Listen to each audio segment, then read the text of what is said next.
यूहन्ना रचित सुसमाचार उसका 4 अध्याय और उसके 20 पद से 24 पद तक पढ़ेंगे। यूहन्ना 4:20 से 24। यूहन्ना रचित सुसमाचार उसका 4 अध्याय और 20 वचन से 24 वचन तक। हमारे बाप दादों ने इसी पहाड़ पर आराधना की और तुम कहते हो कि वह जगह जहां आराधना करनी चाहिए यरूशलेम में है। यीशु ने उससे कहा, हे नारी, मेरी बात का विश्वास कर कि वह समय आता है कि तुम न तो इस पहाड़ पर पिता की आराधना करोगे न यरूशलेम में। तुम जिसे नहीं जानते उसकी आराधना करते हो और हम जिसे जानते हैं उसकी आराधना करते हैं, क्योंकि उद्धार यहूदियों में से है। परंतु वह समय आता है, वरन अब भी है, जिसमें सच्चे भक्त पिता की आराधना आत्मा और सच्चाई से करेंगे, क्योंकि पिता अपने लिए ऐसे ही आराधकों को ढूंढता है। 24 भी। परमेश्वर आत्मा है और अवश्य है कि उसकी आराधना करने वाले आत्मा और सच्चाई से आराधना करें। आमीन। यीशु मसीह ने उस महिला से बात कर रहा है जिसको सामरी औरत के नाम से आप जानते हैं, और यीशु मसीह ने उस महिला से कहा कि ना तो तुम उस पहाड़ पर जो ट्रेडिशनल आराधना चढ़ाई जाती थी अब वहाँ पे आराधना करोगे और ना यरूशलेम में करोगे, लेकिन पिता के भक्त सच्ची आराधना हर जगह करेंगे। हालेलुया। और कैसे करेंगे? आत्मा और सच्चाई से। आत्मा और सच्चाई से उसका भजन या उसकी आराधना करेंगे, ये प्रभु का वचन कहता है। और परमेश्वर ऐसे ही आराधकों को ढूंढता है, ऐसे ही आराधकों की आराधना प्रार्थनाओं का उत्तर देता है। तो आज हम समझेंगे कि परमेश्वर हमें क्यों आजाद करके लाया, मिस्र से परमेश्वर इजराइलियों को क्यों निकाल के ला रहा है। जब जब फिरौन के सामने मूसा खड़ा हुआ, बाइबल के पढ़ने वाले हो तो आप अच्छी रीति से जानते हो, इसको थोड़ा हटा दो। तो हम देखते हैं कि वहां पर परमेश्वर का दास मूसा जब खड़ा हुआ तो मूसा ने फिरौन से क्या कहा। निर्गमन की किताब उसके 7 अध्याय में जब हम जाते हैं तो वहां पर सबसे पहले उसने फिरौन के सामने खड़े होकर यह कहा कि जरा 16 आयत को पढ़ दें। और उससे इस प्रकार कहना, इब्रियों के परमेश्वर यहोवा ने मुझे यह कहने के लिए तेरे पास भेजा है, मुझे एक संदेश देने के लिए तुझे भेजा है कि मेरी प्रजा के लोगों को जाने दे। मेरी प्रजा को जाने दे। For what? जिससे वे जंगल में मेरी उपासना करें। काय के लिए जाने दे? क्यों परमेश्वर इजराइलियों को मिस्र की गुलामी से बाहर लाना चाहता है? ताकि वो ट्रू वर्शिपर बने। क्या बने? हम कुछ दिनों पहले, कुछ सालों पहले, जब हम यीशु मसीह को नहीं जानते थे, शैतान की गुलामी में थे।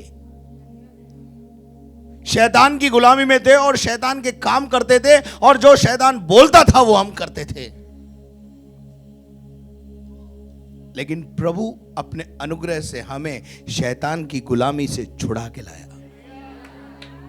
ताकि हम उसकी उपासना आत्मा और सच्चाई से करें। लेकिन आजकल हमारी जो आराधना है, क्या सचमुच में आत्मा और सच्चाई से हो रही है? क्या जैसी आराधना प्रभु चाहता है वैसी आराधना हम प्रभु को चढ़ा पा रहे हैं? क्या हमारी आराधनाएं कबूल हो रही हैं? क्या हमारी भेंटें कबूल हो रही हैं? क्या हमारा गीत गाना, क्या हमारा भेंट डालना, और क्या हर एक्टिविटी जो आराधना का भाग है, हमारी कॉन्सेप्ट जो है क्लियर करना है कि केवल गीत गाना आराधना नहीं है।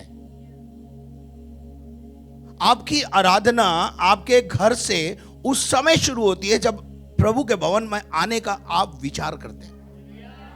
वहां से आपकी आराधना की शुरुआत होती है। समझ में आ रही बात? कल मैं आराधना में जाऊंगा, कल मैं प्रभु की आराधना या प्रभु के भवन में जाऊंगा, वहां से आपकी आराधना शुरू होती है। मैं क्या पहन के जाऊंगा? यह भी आराधना का भाग है। मैं क्या लेके जाऊंगा, यह भी आराधना का भाग है। मेरे पास धन्यवाद के कितने विषय हैं, मैं धन्यवाद का बलिदान चढ़ाऊंगा, यह भी आराधना का विषय है, आराधना का भाग है। मैं क्या यहां पर आके क्या क्या करूंगा, वो सब जो आप अपने दिमाग में सोचते हैं, वहां से आपकी आराधना शुरू होती है।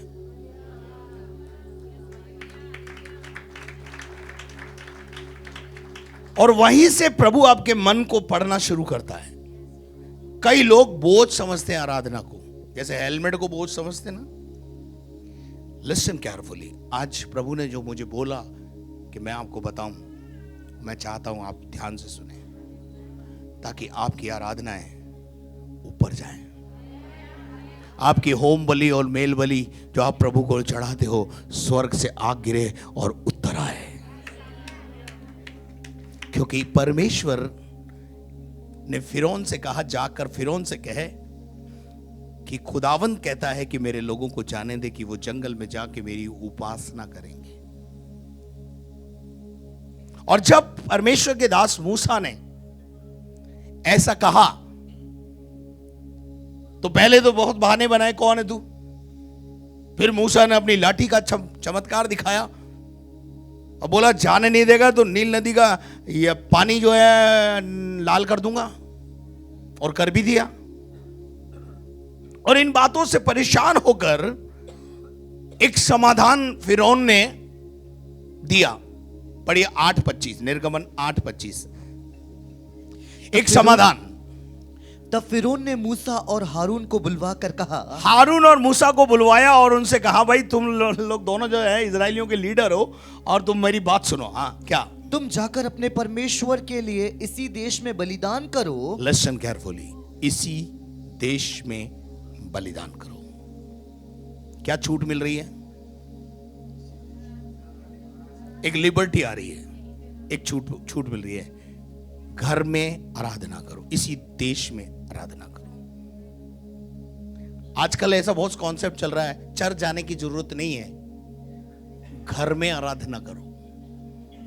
हाउस चर्च वाले चर्च चल रहे हैं, तो फिर हम लोग सब ताला लगा के कहीं और चले जाएं, पहाड़ पे चले जाएं हम लोग। फिर क्यों परमेश्वर ने भवन, यरूशलेम का मंदिर, और क्यों परमेश्वर ने ऐसे भवन बनाए जहां लोग इकट्ठे होकर उसकी उपासना करें?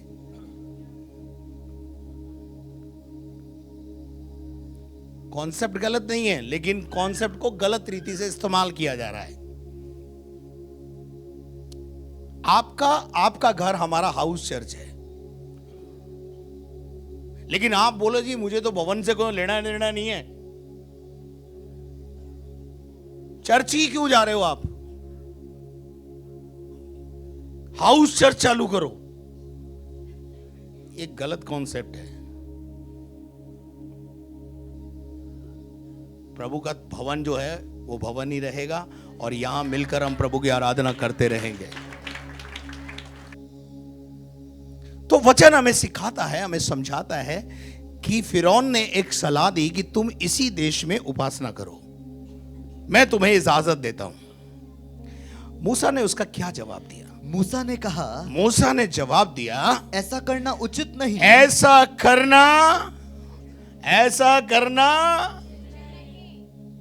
करना भाई लोग बोलेंगे उचित नहीं है। तो क्या उचित है भाई? क्योंकि हम अपने परमेश्वर यहोवा के लिए मिस्रियों के घृणित वस्तु बलिदान करेंगे। हम घृणित वस्तुएं बलिदान करें, यह हो नहीं सकता। इसका कॉन्सेप्ट यह है, गुलामी में आराधना नहीं होती। आराधना से पहले आजादी जरूरत है।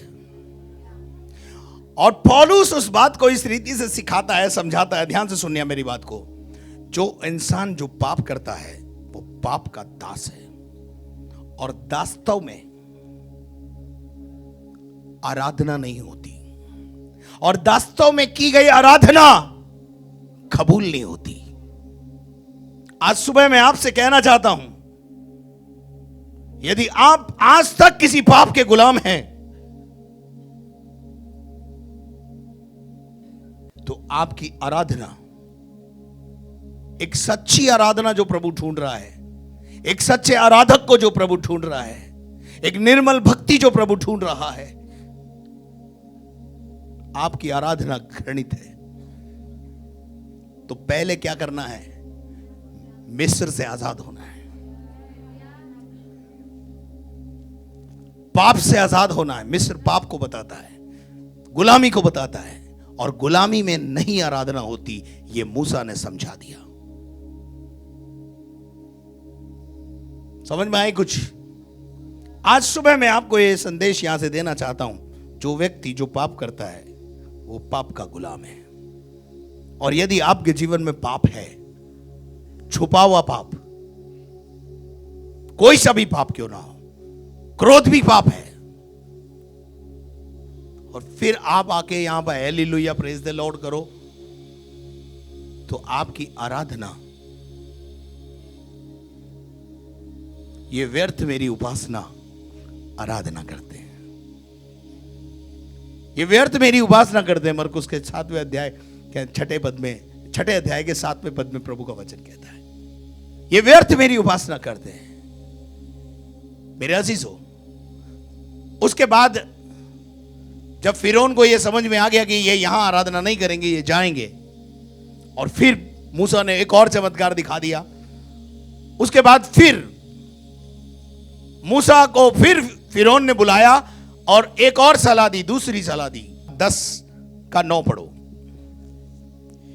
मूसा ने कहा, हाँ, हम तो बेटे बेटियों, हाँ बोला, ऊपर पढ़ेंगे तो वहां लिखा हुआ है, तुम पुरुष पुरुष जाकर क्या कर लो। तब फिरौन के कर्मचारी उससे कहने लगे, हाँ, वह जन कब तक हमारे लिए फंदा बना रहेगा? हाँ, उन मनुष्यों को जाने दे, हाँ, कि वे परमेश्वर यहोवा की उपासना करे। हाँ, क्या तू अब तक नहीं जानता कि सारा मिस्र नष्ट हो गया है? हाँ। तब मूसा और हारून फिरौन के पास फिर बुलवाए गए, और उसने उनसे कहा, एक और सलाह आ रही है, देखिए फिरौन की तरफ से क्या आई। चले जाओ, अपने अपने परमेश्वर यहोवा की उपासना करो, अपने परमेश्वर की उपासना करो। परंतु वे जो जाने वाले हैं, हाँ, कौन कौन हैं? हाँ, मूसा ने कहा, हम तो बेटे बेटियों, भेड़ बकरियों, गाय बैलों समेत वरन बच्चों से बूढ़ों तक सब के सब जाएंगे, क्योंकि हमें परमेश्वर यहोवा के लिए पर्व करना है। आगे आगे आगे पढ़िए। उसने इस प्रकार उनसे कहा, परमेश्वर यहोवा तुम्हारे संग रहे। यदि मैं तुम्हें बच्चों समेत जाने देता हूँ, देखो तुम्हारे मन में बुराई है, नहीं, ऐसा नहीं होने पाएगा। तुम पुरुष पुरुष जाकर परमेश्वर यहोवा की उपासना करो। मूसा ने कहा, कौन कौन, मूसा से पूछा कौन कौन जाएगा? तो मूसा ने कहा, पुरुष जाएंगे, स्त्री जाएंगे, बच्चे जाएंगे, बूढ़े जाएंगे, और गाय बैल भेड़ बकरियां जानवर जितने भी हमारे हैं, सारी प्रॉपर्टी लेकर के हम प्रभु की आराधना करने जाएंगे। आज सवाल नंबर 2, वेयर इज योर चिल्ड्रन? आपके बच्चे कहां हैं आपकी आराधना में, खुदा की आराधना में? कोई पुरुष आ गया है तो कोई स्त्री आ गई है, स्त्री आ गई है तो पुरुष नहीं आया, पुरुष आ गया तो स्त्री नहीं आया, स्त्री पुरुष आ गया तो बच्चे घर पर हैं। उसका कारण क्या है मालूम है? सोना चांदी घर में जो रखा है ना, उसको भी लेके आओ बैग में डाल के। प्रॉब्लम मन का है। फिरौन को मालूम है कि ये अगर जानवर छोड़ के जाएंगे, बीवी छोड़ के जाएंगे तो वापस आएंगे, इसलिए मूसा तो उनका गुरु है। मूसा ने कहा, हम सब जाएंगे, ना बूढ़ा छूटे, ना बच्चा छूटे, ना जानवर और ना जानवर के खुर, ना सोना ना चांदी, हम सब कुछ लेके जाएंगे यहां से, और यहोवा की उपासना करने जाएंगे, ताकि हम मन से आराधना चढ़ा सके।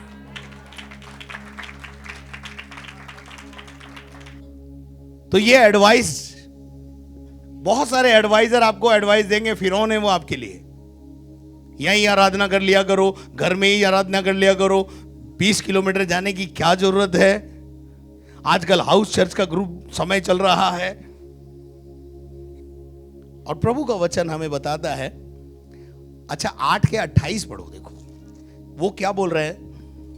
फिरौन ने कहा, मैं तुमको जंगल में जाने दूंगा, मैं तुम्हें जाने दूंगा जंगल में, चलो परमिशन देता हूं मैं, लेकिन एक शर्त है मेरी। क्या बोला? कि तुम अपने परमेश्वर यहोवा के लिए जंगल में बलिदान करो, कि तुम जा सको और बलिदान कर सको। केवल बहुत दूर न जाना। कहां मत जाना? मैं आपको बताऊं, एक सच्ची आराधना के लिए आपको 70 मील भी जाना पड़े तो आप जाइए। तो वचन में इस प्रकार से लिखा हुआ है कि बोला दूर मत जाना। ये किसकी सलाह है? हाँ, इसलिए अगर दूर भी जाना पड़े आराधना के लिए तो हमें जाना है। दूरी कोई मैटर नहीं रखती। प्यार में दूरी मैटर रखती है? प्यार में कोई दूरी मैटर नहीं रखती। हालेलुया। उसके बाद हम पढ़ेंगे 28 पर, 10 का 28। तब फिरौन ने उससे कहा, हाँ, मेरे सामने से चला जा, हाँ, और सचेत रहे, हाँ, मुझे अपना मुख फिर न दिखाना, हाँ, क्योंकि जिस दिन तू मुझे मुंह दिखाए उसी दिन तू मारा जाएगा। बोला मार डालूंगा मैं तेरे को, तू मेरे सामने आया तो। अच्छा, फिर चलो आगे पढ़ो। मूसा ने कहा, तूने ठीक कहा है, मैं तेरे मुंह को फिर कभी न देखूंगा। फिर परमेश्वर यहोवा ने मूसा से कहा, एक और विपत्ति मैं फिरौन और मिस्र देश में डालता हूँ। देखिए यहाँ बार बार जो है विपत्ति का जिक्र है। फिर उसके बाद क्या लिखा हुआ है 10:28 में? 24 को अंदर पढ़, 24 पढ़ दीजिए। हाँ 24। तब फिरौन ने मूसा को बुलवाकर कहा, हाँ, तुम लोग जाओ। क्या बोला? तो जब खुदा नाक में नतेल कर देता है ना, तो फिरौन भी बोलता है तुम जाओ यार, तुम्हारे कारण मेरा देश बर्बाद हो रहा है।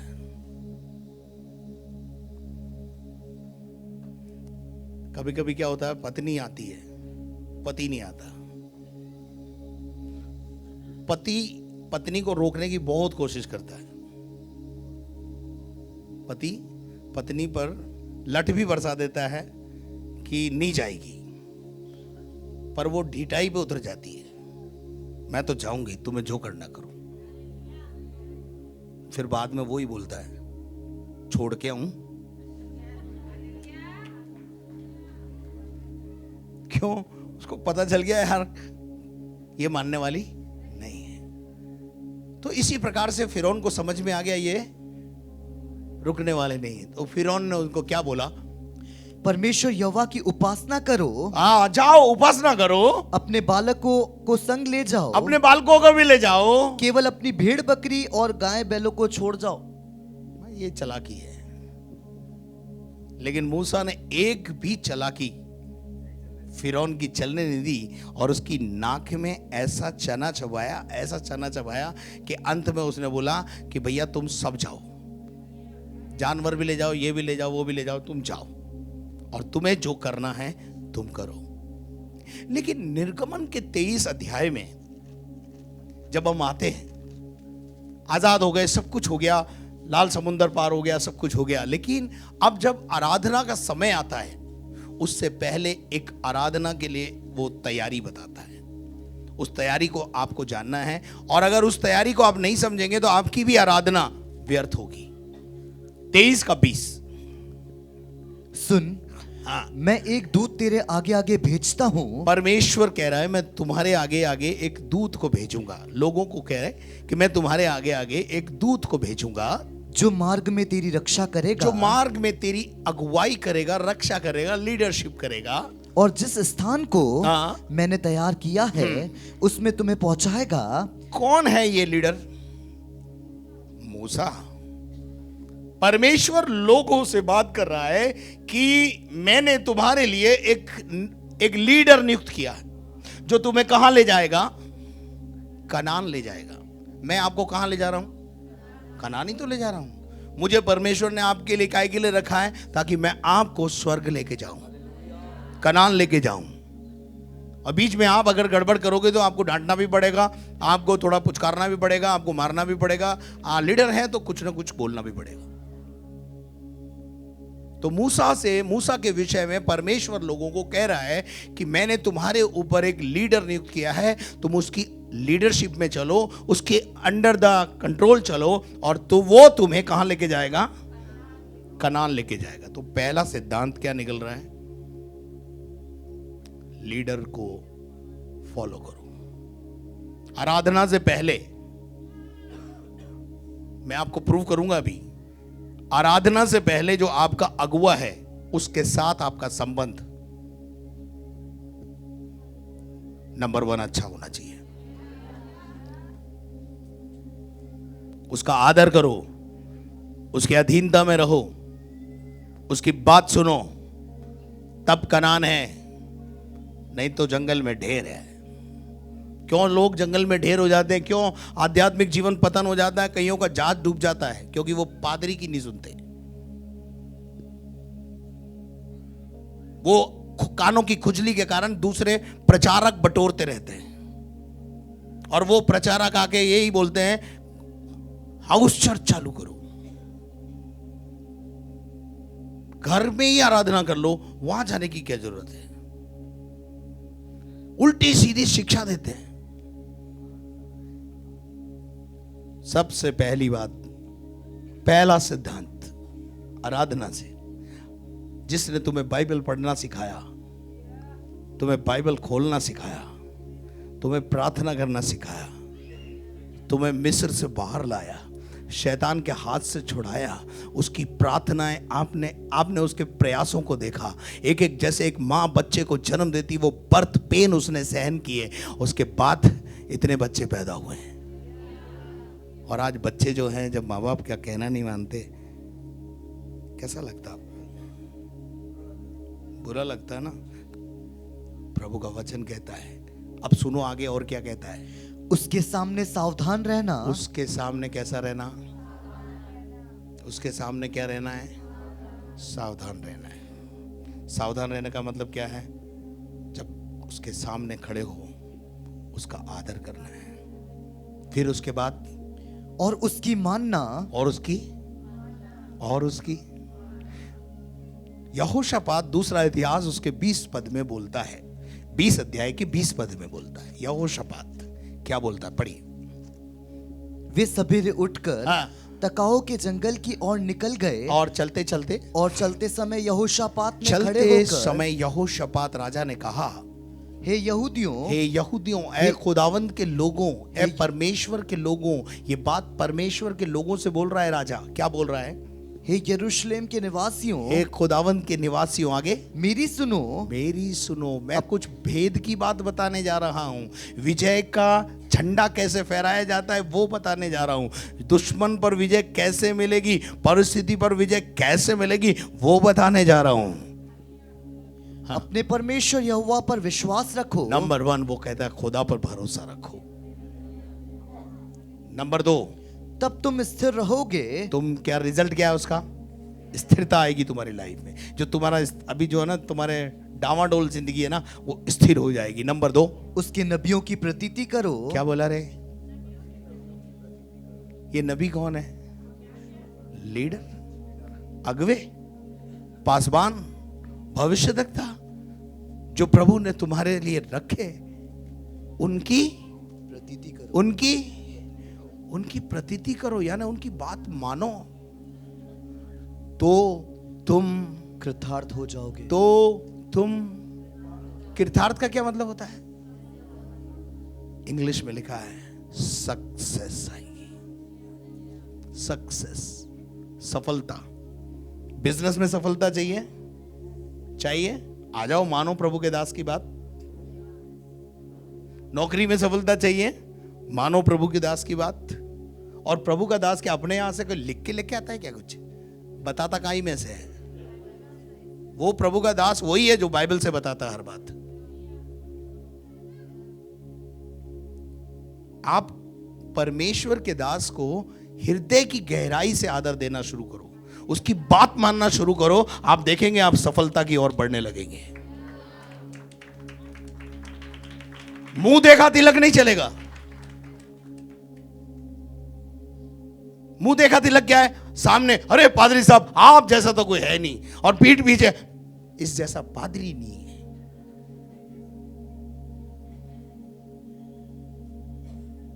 ये मुंडा देख के तिलक करते ना, मुंह पे बहुत बड़ाई और पीठ पीछे छुरा, ऐसे लोग कभी आशीष नहीं पाएंगे। पड़ोसी को बोलो, ऐसे लोग कभी आशीष नहीं पाएंगे। तभी तो जीवन में संघर्ष चल रहे हैं। पटरी पे नहीं चल रही गाड़ी। जो गाड़ी पटरी पे नहीं चलेगी वो तो खबड़ खबड़ खबड़ खबड़ होनी है।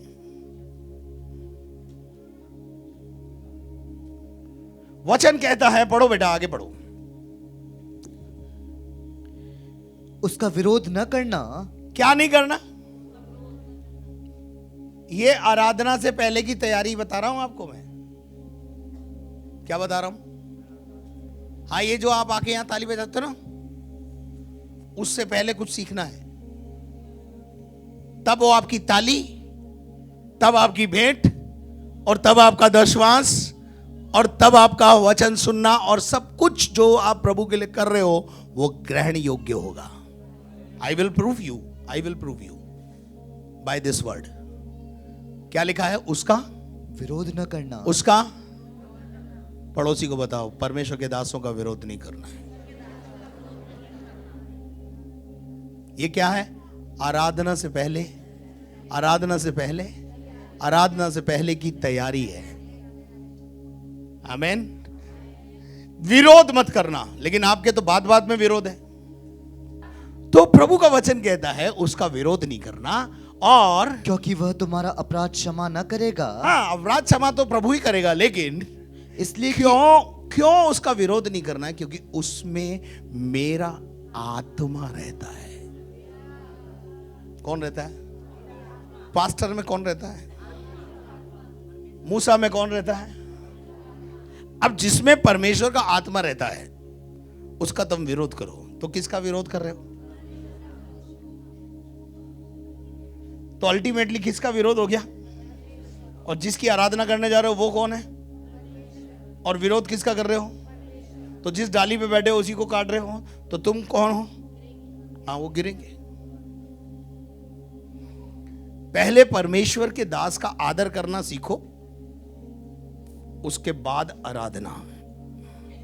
उसका विरोध बंद करो, उसके बाद आराधना है।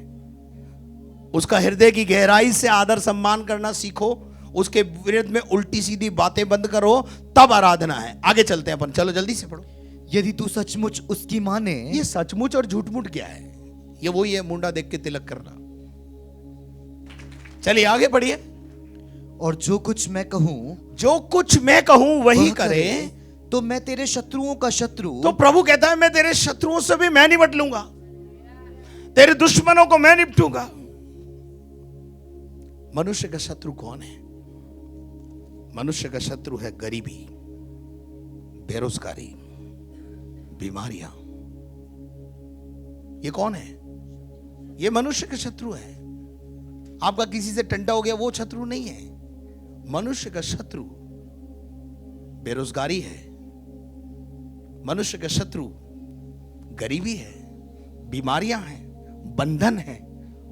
और प्रभु कहता है तू मेरी बात मान ले, मैं तुझे इन सब से आजाद कर दूंगा। आमेन, आमेन। हाँ, फिर क्या लिखा है? और तेरे द्रोहियों का द्रोही बनूंगा। तेरे द्रोहियों का भी द्रोही बन जाऊंगा, मैं निपटूंगा ना, तेरे लिए मैं लड़ूंगा। बात खत्म। आगे। इस रीति मेरे दूत तेरे आगे आगे चलकर, इस रीति मेरा दूत तेरे आगे आगे चलकर तुझे एमोरी हित्ती और ये परिजी और कनानी और हिब्बी यबूसी लोगों के यहाँ पर क्या करेगा? पहुंचाएगा। ये वो जातियां हैं जिन्होंने कनान पर कब्जा किया हुआ है, और खुदावंद इन्हें वहां ले जाकर इन जातियों को बाहर करके वो कब्जा दिलाने वाला है। इन जातियों पे जस्ट कब्जा पाने के लिए दूध और मधु की धाराओं का बहना आपके जीवन में हो, उसके लिए आपको अगुवे की लीडरशिप में रहना पड़ेगा। ये मैं नहीं कह रहा हूं, ये बाइबल का परमेश्वर कह रहा है। नहीं तो बहुत सारे लोग कनान में दाखिल नहीं हुए ना। पता है ना आपको? जंगल में ढेर हुए ना। क्यों विश्वासी कभी कभी जंगल में ढेर हो जाता है, इस रास्ते में ढेर हो जाता है? कारण वही है जो ये बता रहा हूं। सफलता पानी है, सच्ची आराधना प्रभु को चढ़ानी है, तो कुछ सिद्धांत बाइबल में है। आगे पढ़िए भाई। और मैं उनका सत्यानाश कर डालूंगा। प्रभु का दास वहां पर हमें पहुंचाएगा, ध्यान से सुनिए, प्रभु का दास हमें वहां पहुंचाएगा और इन जातियों को सत्यानाश कौन करेगा? हम नहीं करेंगे, हमारी ओर से खुदा लड़ेगा इनसे, खुदा कब्जा दिलवाएगा, खुदा खाली करवाएगा। ये वो लोग हैं जिन्होंने कनान की बाट लगा रखी है, खुदा अपना खलियान साफ करेगा। इन जातियों ने इस पर कब्जा किया हुआ है और खुदा अपनी कौम को वहां बैठाना चाहता है। दूध और मधु की धारा बहती है उस देश पर इन्होंने कब्जा किया हुआ है, और आज प्रभु आपको उस ऊंचे स्थान पे ले जाना चाहता है।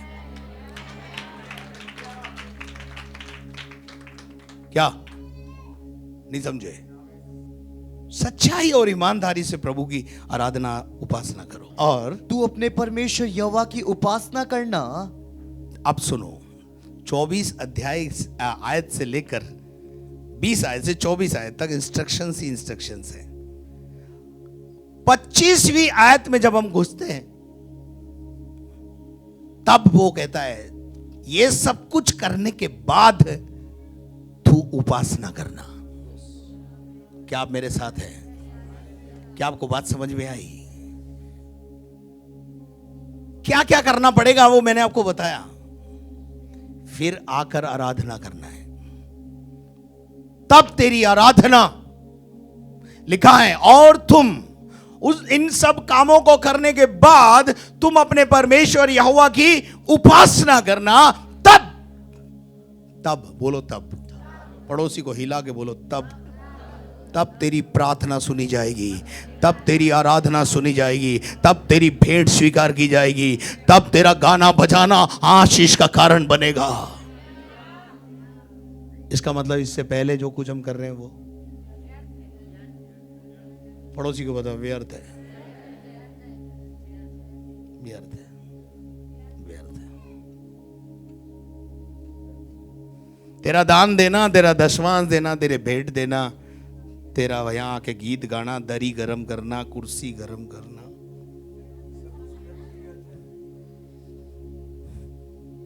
सब व्यर्थ है। जब तू ये सारी तैयारी कर ले, जब तू अपने अगवे की बातों को मानना शुरू कर दे, उसका आदर करना शुरू कर दे, उसका विरोध करना बंद कर दे, क्योंकि उसमें मेरा आत्मा रहता है, उसे दुखी मत कर। उसके बाद आकर मूर्ति पूजा को दिमाग से निकाल देना, किसी व्यक्ति को अपना ईश्वर करके बैठा रखा है तो उसको निकाल देना, और उसके बाद आकर मेरी उपासना करना, उपासना करना। तब मैं तेरे बिजनेस पर, तेरी नौकरी पर, तेरी गाय पर, तेरी बैल पर, तेरी भेड़ों पर, तेरी बकरियों पर, तेरे हाथ के घामों पर आशीष देना शुरू करूंगा।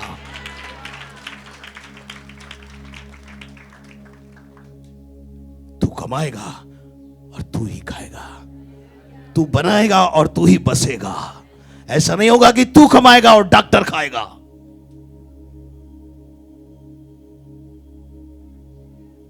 समझ में आया ना? चलो पढ़ो आगे बढ़ो। मैं यहोवा की उपासना करना, तब वो तेरे अन्न जल पर क्या देगा? आशीष देगा। अन्न जल समझते हैं आप? आय के साधनों पर, तुम्हारे दुकानों पर, तुम्हारी बिजनेस पर, तुमने यहोवा की उपासना करना चालू कर दिया, लेकिन यहोवा के दासों का, जिन्होंने तुम्हें कलाम पढ़ना सिखाया, जिन्होंने तुम्हें संदेश दिया, जिसने तुमको परमेश्वर का वचन दिया, जिसने तुमको बपतिस्मा दिया, उसकी परवाह नहीं करते तुम।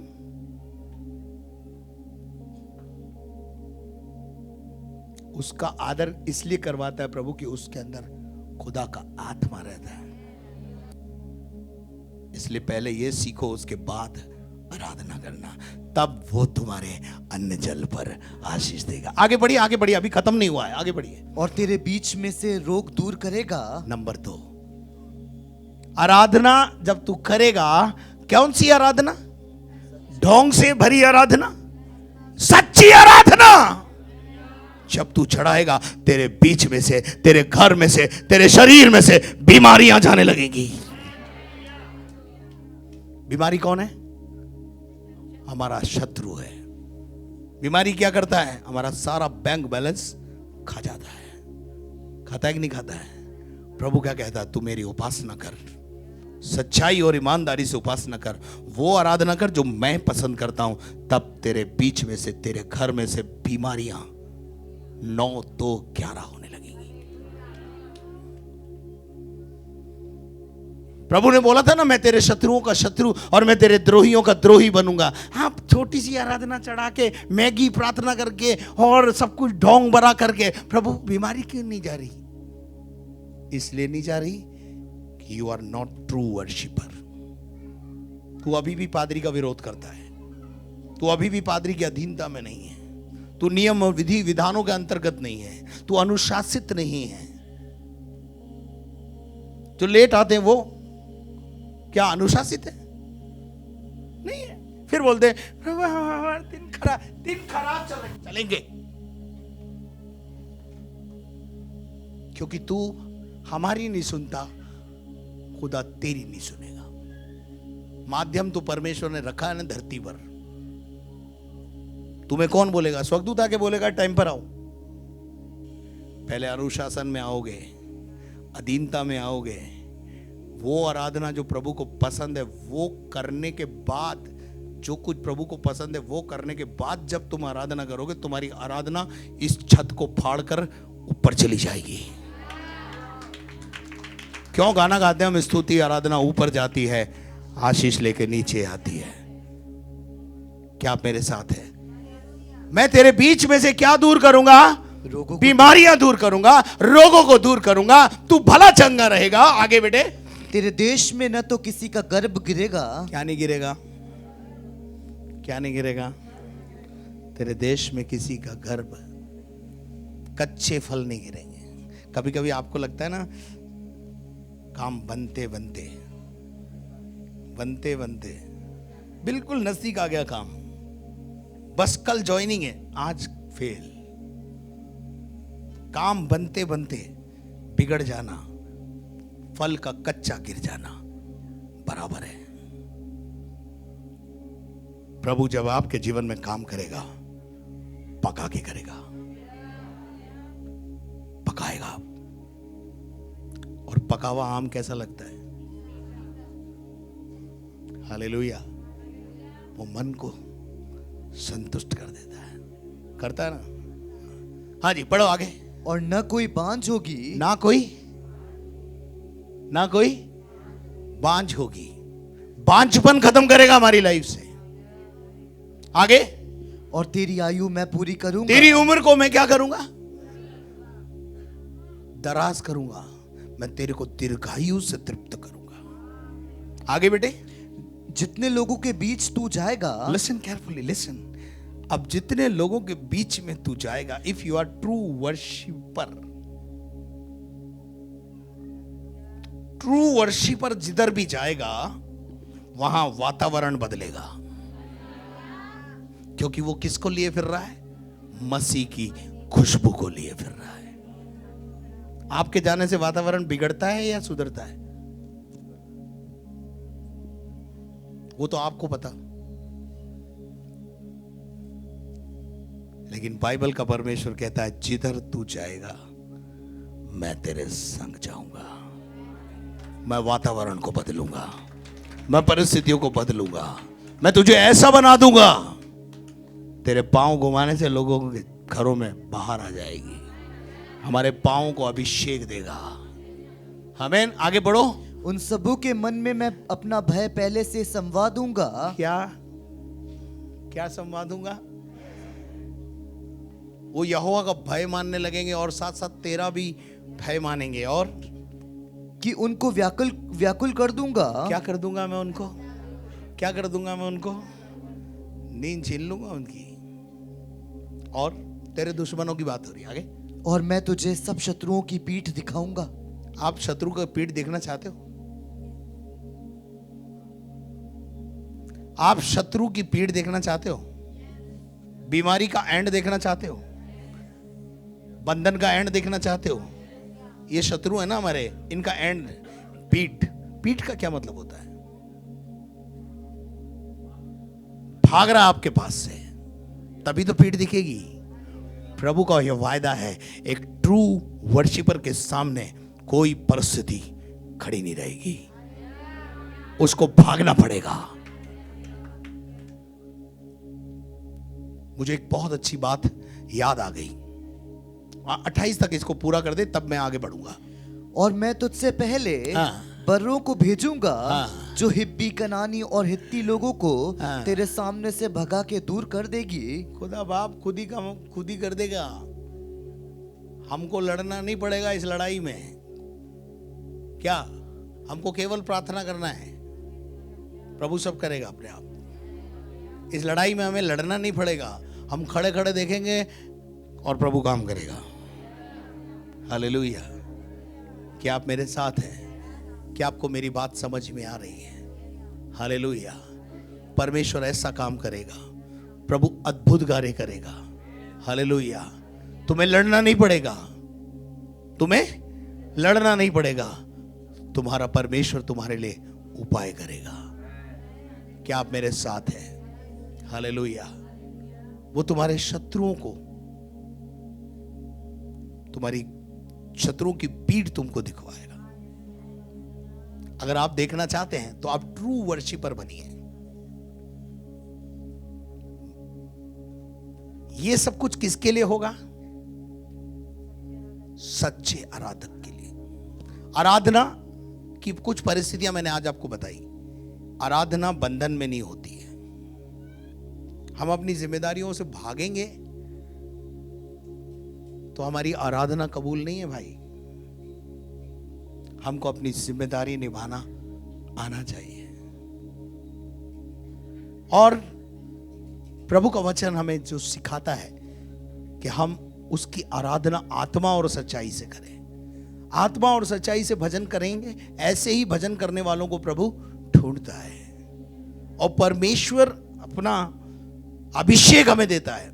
जहां जहां एक ट्रू वर्शिपर जाएगा, वहां वहां परिस्थितियां बदलती चली जाएंगी। ढोंगी वर्शिपर के लिए नहीं लिखा है, ऊपरी आराधना चढ़ाने वालों के लिए नहीं लिखा है। प्रभु कैसे आराधकों को ढूंढ रहा है? क्या आप तैयार हैं एक सच्चे आराधक बनने के लिए? एक सच्चे आराधक को कैसे चलना है, क्या क्या करना है? बात अभी केवल 4-5 ही हुई है।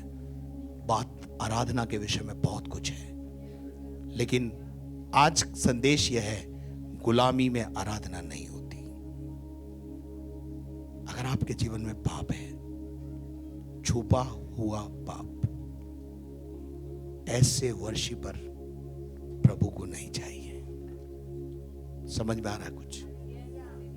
आइए अपने स्थानों पर हम खड़े होकर कहें, प्रभु मुझे एक ऐसा आराधक बना कि मैं गाऊं